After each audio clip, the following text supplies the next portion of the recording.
বোরাক ভয়েসে সকলকে স্বাগতম জানাই। আজ হল 10 ডিসেম্বর বুধবার। আজকের সকালের বিশেষ বিশেষ খবরগুলি হল, আজ মাসের 10 তারিখ। প্রতি মাসের মতো আজও লাখ লাখ হিতাধিকারীর অ্যাকাউন্টে আসবে বিভিন্ন প্রকল্পের টাকা। অরুণোদয় প্রকল্প, শহীদ কুশল কুঁয়ার সর্বজনীন বৃদ্ধ পেনশন, রাষ্ট্রীয় দিব্যাঙ্গ বিধবা এবং বৃদ্ধ পেনশন প্রকল্প, অরুণোদয় প্রকল্পে 1250 টাকা করে পাবেন মহিলারা। 38 লাখেরও বেশি মহিলাদের অ্যাকাউন্টে আজ ঢুকবে বিভিন্ন প্রকল্পের টাকা। এদিকে মুখ্যমন্ত্রী হেমন্ত বিশ্ব শর্মার বড় ঘোষণা, দ্বিতীয় বিবাহ করলেই জেলে যেতে হবে স্বামীকে এবং ওই পত্নী পাবেন দুবার করে অরুণোদয়। রাজ্যের সকল স্বামীদের জন্য বড় ঘোষণা, আসছে সিএম মুখ্যমন্ত্রী হেমন্ত বিশ্ব শর্মার নতুন ফোন নম্বর। একটা মাত্র অভিযোগ দেওয়ার পরই দ্বিতীয় বিবাহ করা স্বামীকে যেতে হবে জেলে এবং ওই পত্নী পাবেন দুবার অরুণোদয়, অর্থাৎ ডাবল অরুণোদয় দেওয়া হবে ওই পত্নীকে। দক্ষিণ করিমগঞ্জে 6099 জনকে প্রধানমন্ত্রী আবাস যোজনার অনুমোদনপত্র প্রদান। সারা রাজ্যের সঙ্গে সঙ্গতি লিখে দক্ষিণ করিমগঞ্জ বিধানসভা কেন্দ্রীয় ও গ্রামীণ পরিবারের মধ্যে প্রধানমন্ত্রী আবাস যোজনার অনুমোদনপত্র প্রদান করা হয়েছে মালেগড় এবং নীলামবাজার ডেভেলপমেন্ট ব্লকের যৌথ উদ্যোগে।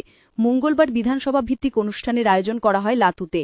লাতু জয়কালীবাড়ি মন্দিরের মাঠে এদিন সকাল থেকে ভিড় নামে হিতাধিকারীদের এবং অনুষ্ঠান শেষে দুই ব্লকের মোট 6099 জনের মধ্যে প্রধানমন্ত্রী আবাস যোজনার হিতাধিকারীদের মধ্যে অনুমোদনপত্র বিতরণ করা হয়।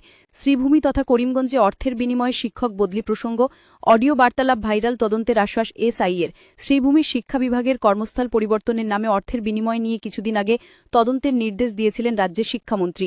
সেই তদন্ত শুরুর আগেই দুই শিক্ষকের অর্থ লেনদেনের অডিও ভাইরাল। শিক্ষক বদলির তালিকা জেলা স্কুল পরিদর্শকের স্বাক্ষর হওয়ার আগেই কার্যালয় থেকে কাগজ দালাল চক্রের নিকটে পৌঁছে যায় দালাল চক্রের।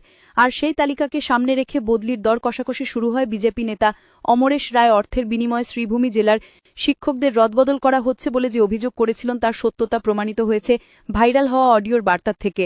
এই চক্রান্তের শিকড় জেলা থেকে রাজ্য কার্যালয় পর্যন্ত বলে অভিযোগ।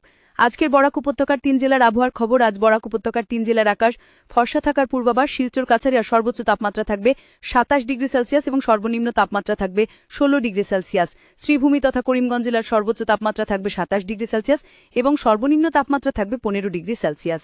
এই ছিল আজকের সকালের বিশেষ বিশেষ খবরগুলি। ভিডিওটি অবশ্যই লাইক করে শেয়ার করে দেবেন।